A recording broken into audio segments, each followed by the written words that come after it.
India vs Pakistan. Tejas vs JF-17. India's indigenous fighter challenges China/Pak's Thunder for Argentine deal. India's External Affairs Minister, S. Jaishankar, was on a two-day official visit to Argentina from August 25 to August 26 at the invitation of Argentine Foreign Minister Santiago Cafiero. During the visit, the two ministers presided over a joint commission meeting, JCM, to review the ongoing cooperation between India and Argentina in various sectors, including defense, nuclear energy, and space. India and Argentina reviewed their ongoing cooperation in the strategic sectors of defense, nuclear energy, and space and reiterated their commitment to work together for mutual benefit, the joint press statement said. The two sides agreed to enhance cooperation in the defense sector within the framework of the Memorandum of Understanding, MoU, on defense cooperation signed in 2019.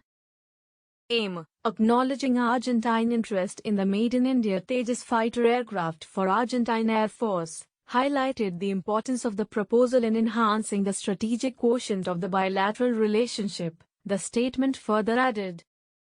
Earlier this month, India's Minister of State for Defence Ajay Bhatt had also mentioned Argentina as one of the countries which have evinced interest in Tejas aircraft in his written response to the questions raised by Indian lawmakers about the country's first homegrown fighter jet.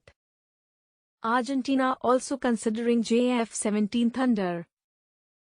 Meanwhile, Argentina is also considering the JF-17 Thunder developed jointly by China and Pakistan. The same day as India acknowledged Argentina's interest in LCA Tejas, the chairman of the Joint Chiefs of Staff of the Argentine Armed Forces, General Juan Martin Pelio, was touring the Pakistani JF-17 Block 3 production facility at Pakistan Aeronautical Complex, PAC, the maker of the fighter jet for the Pakistan Air Force and foreign customers. This was the second official visit by General Pelio to Pakistan, the previous one being in June, and there have also been other delegations from Argentina's Air Force, also known as Fuerza Aérea Argentina, FAA, to evaluate the JF-17 fighter at PAF and PAC facilities.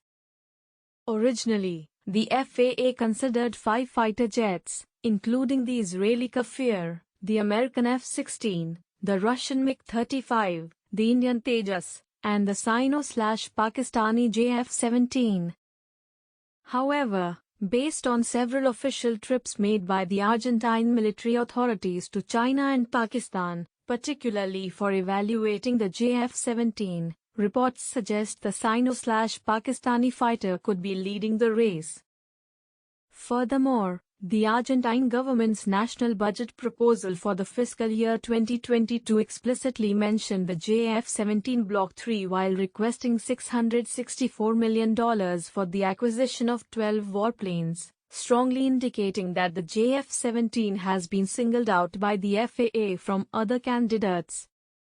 However, the latest acknowledgement of Argentina's interest in LCA Tejas, in the officially issued joint press statement from India and Argentina, suggests there may still be hope for the Made in India fighter.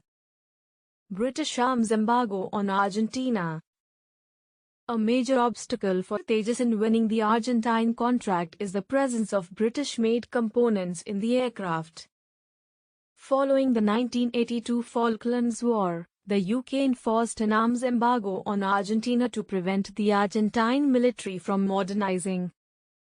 As part of this policy, London has prevented Buenos Aires from acquiring several fighter jets by imposing sanctions on parts of those aircraft made in the UK.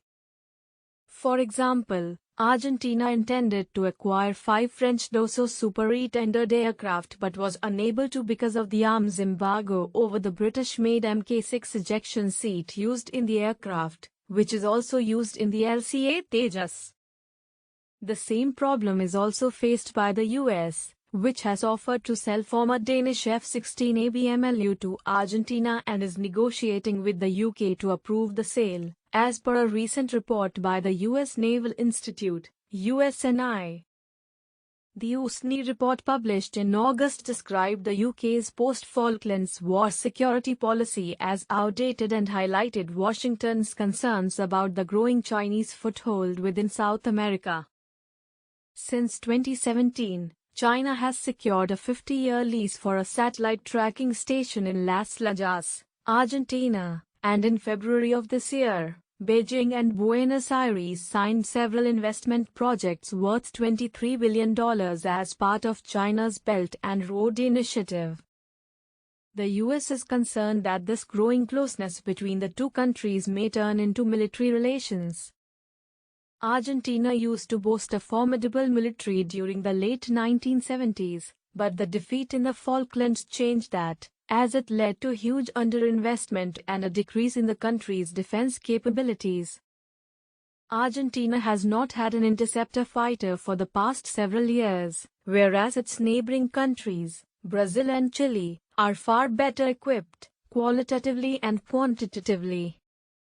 Finally, Buenos Aires decided in 2021 to engage with China to evaluate the Sino-Pakistani JF-17 Thunder as a possible option to bolster its air power. According to the USNI report, Argentina is a vital cog in the wheel for China's South American strategy.